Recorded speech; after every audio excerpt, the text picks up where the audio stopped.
তোমরা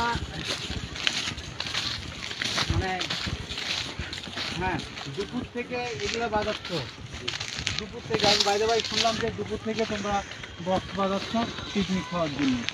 কি অবস্থা, কেন দুপুর থেকে বক্সের মধ্যেই কি আনন্দ আমাদের?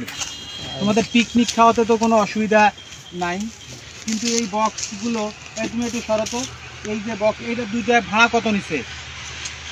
দুইটা ভাড়া কত নিছে? হ্যাঁ, কোন দোকান থেকে ভাড়া নিছো? মনির ভাই মানে মনির ভাইয়ের দোকান কোথায়? সকালে যে ইয়া, আচ্ছা ওরা তো ভাড়া দেওয়ার কথা না। আচ্ছা যাই হোক, ওদেরকে আমি বলে দিব যে ওরা মানে এই সারা রাত পিকনিক খাওয়া, এগুলো বক্স বাজাই, এগুলো না আমি বেশ কিছুদিন থেকে এগুলোর বিরুদ্ধে ইয়া করতেছি যে তোমরা এগুলো করবা না।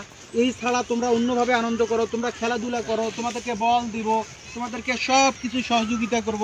আমার কথা হচ্ছে যে আমাদের ইউনিয়নে এই অপকালচারটা, এই যে রাতের বেলা বক্স বাজায় একটা আনন্দ, মানুষের ঘুম নষ্ট করে, এই অঞ্চলে সব মানুষের ঘুম নষ্ট করে আমরা আনন্দ করব, মজা নিব, আরেকজনকে কষ্ট দিয়ে, এটা কোনো সভ্যতা, এটা কোনো মানবতা হতে পারে না।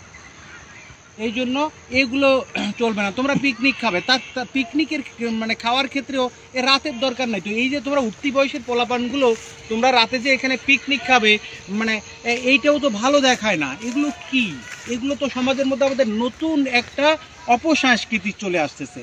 আর তোমরা যদি এটা নিয়ে আসো, তোমাদেরকে দেখে তরুণরা পরে, ছোট ছোট যারা, তারাও সেটা শুরু করবে। তাহলে কি হবে, সমাজটা আস্তে আস্তে আমাদের একদম মানে বসবাসের অযোগ্য হয়ে যাবে। তোমরা এটা কতক্ষণ পর্যন্ত মানে বক্স বাজাবে না?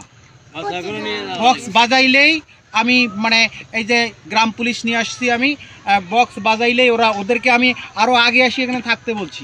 বক্স বাজাইলে বক্স আমি এখান থেকে নিয়ে যাব, বুঝা গেছে? এই বক্সের মানে ভাড়া তো দূরের কথা, বক্সে তার হারাই যাবে। এমনি তোমরা রান্না বান্না করে আজকের জন্য, নেক্সট টাইম আর কোনোদিন ইয়া করবে না। তবে বক্স বাজাবে না, এমনি মানে খাও, যেহেতু তোমরা আয়োজন করছো, বাজার টাজার করছো, ঠিক আছে?